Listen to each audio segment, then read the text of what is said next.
Hi, my name is Kelsey Reichman. I'm a reporter covering the Supreme Court, and this was a really busy week at SCOTUS, even though the justices are still supposed to be on summer vacation. But I think you should hear about it from a real journalist who's covering the court, not the content creators stealing our work. Let's get into it. So, we've got two big rulings from the justices. The first came on Monday in a case known as Trump v. Slaughter.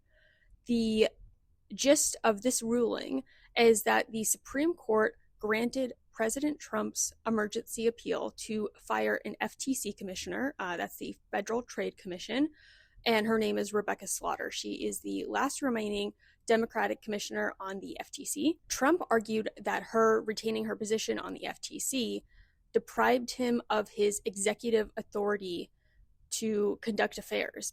The issue with that is that there is a 1935 Supreme Court ruling known as Humphrey's Executor versus United States. For 90 years, that ruling has held that presidents don't have the ability to fire regulatory board members without cause. The Supreme Court has systematically chipped away at that ruling over the last decade, and especially so over the summer in a number of cases where they allowed President Trump to fire various officials from the National Labor Relations Board to the Merit System Protection Board. However, this case is a little bit different because Humphreys dealt with a FTC commissioner. So this is a direct challenge to Humphreys. While the Roberts Court has certainly undercut Humphreys in the last decade, they have not overruled it.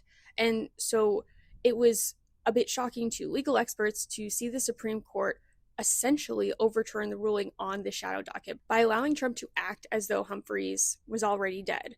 Now, the justices will be reviewing Humphrey's executor in a case next term.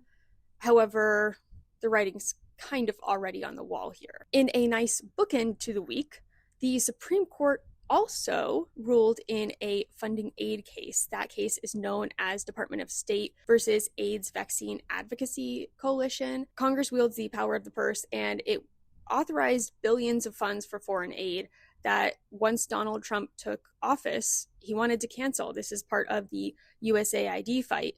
And these contractors who had already done work or already had contracted work that they were supposed to do sued the Trump administration. So this case has actually been up to the Supreme Court 3 times. When it came up previously, the Supreme Court refused to block $12 billion in funds that Trump wanted to basically cut and not give to these contractors.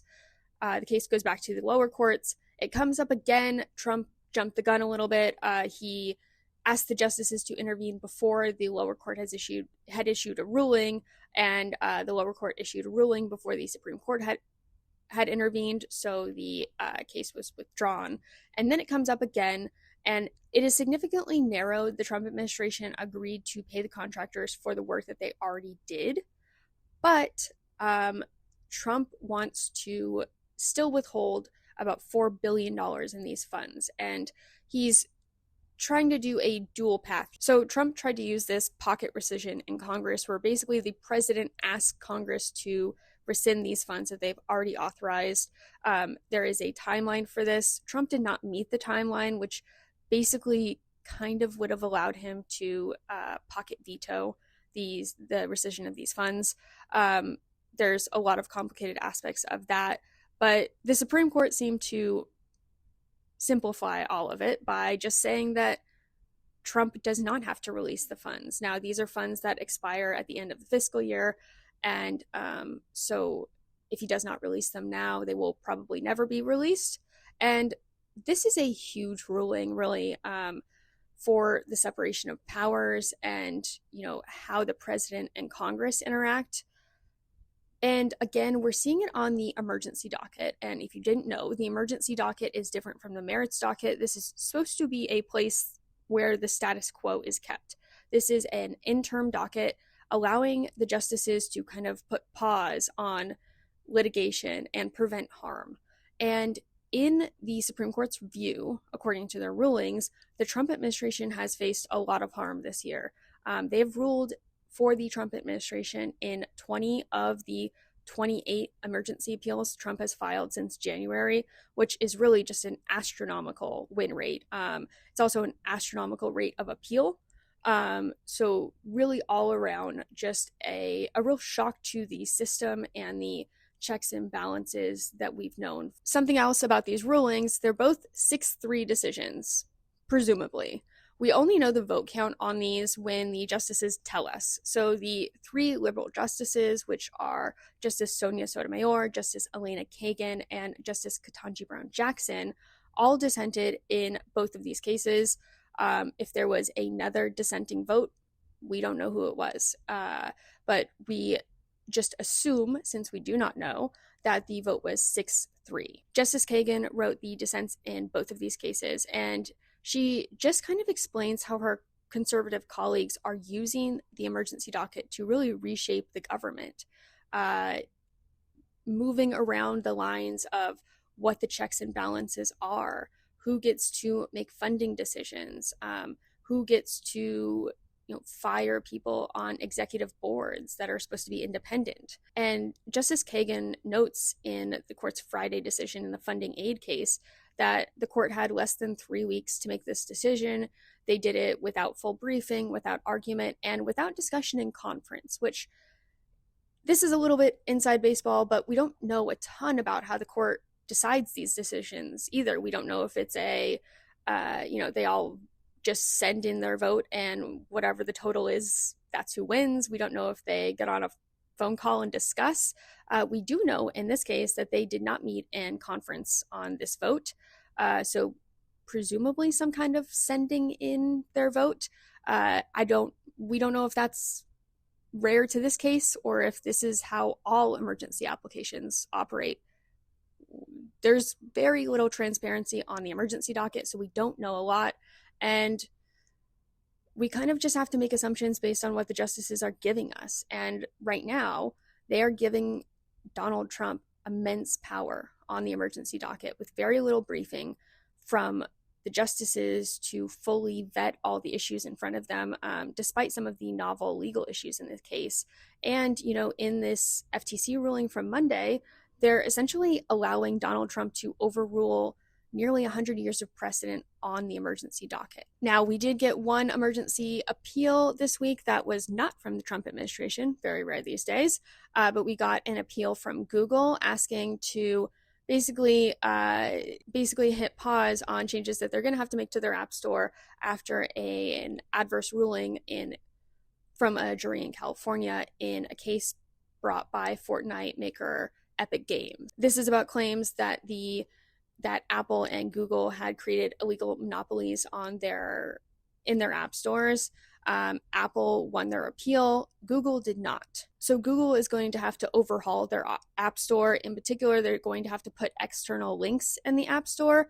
And so they're asking the Supreme Court to put pause on that section of the injunction against them, noting that allowing these external links could make millions of Android users susceptible to scams from malicious actors. I mentioned that the justices are still on summer break, so they are doing some speaking engagements, which are a little different than how politicians do speaking engagements. These are not interviews as you would think of them in a journalistic sense. They are almost always done by a friendly either colleague, another judge in the case of Justice Barrett, or a former clerk in the case of Justice Thomas. So Justice Amy Coney Barrett spoke this week, and she mostly talked about her new book that just came out.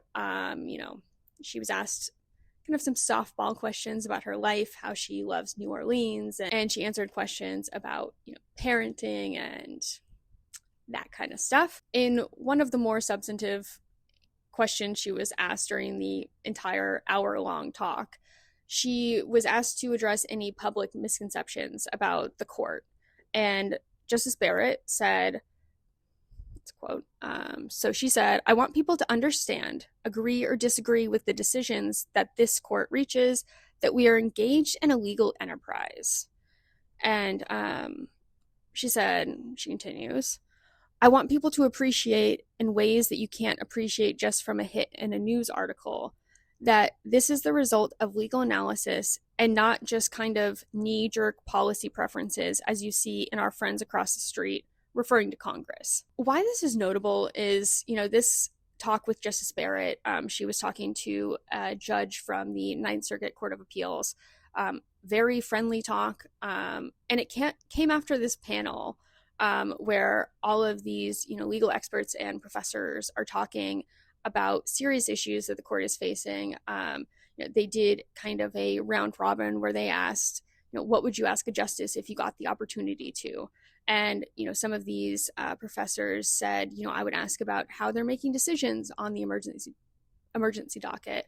Somebody else said, I would ask, what they think about this moment. There's more change than we've seen in decades. And so there's a real dichotomy between what they are saying and, this interview that Justice Barrett did. In a separate appearance, which was just happened to also be on Thursday, Justice Clarence Thomas spoke at a law school, Catholic University in Washington, D.C., and he spoke with a former clerk where he, similarly shared about his life, about his love of teaching. I will say he's a little bit more punchy than Barrett. One of the more interesting things that I thought came out of the speech was related to the court's view on precedent. I'll read you what he said. So he says, it's not some sort of automatic deal where you can just say stare decisis and then turn off the brain. And basically what he's alluding to here is that the Supreme Court has been criticized for overturning precedent.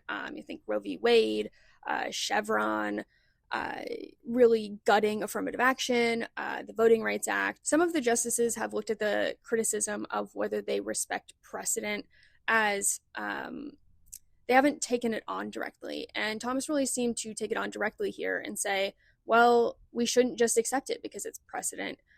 We should challenge things and make sure that we still think the same thing. He was trying to kind of turn down the outrage over them overturning precedent and this view that the Roberts Court is doing judicial activism, which has been a claim that has been lobbed at them quite a bit.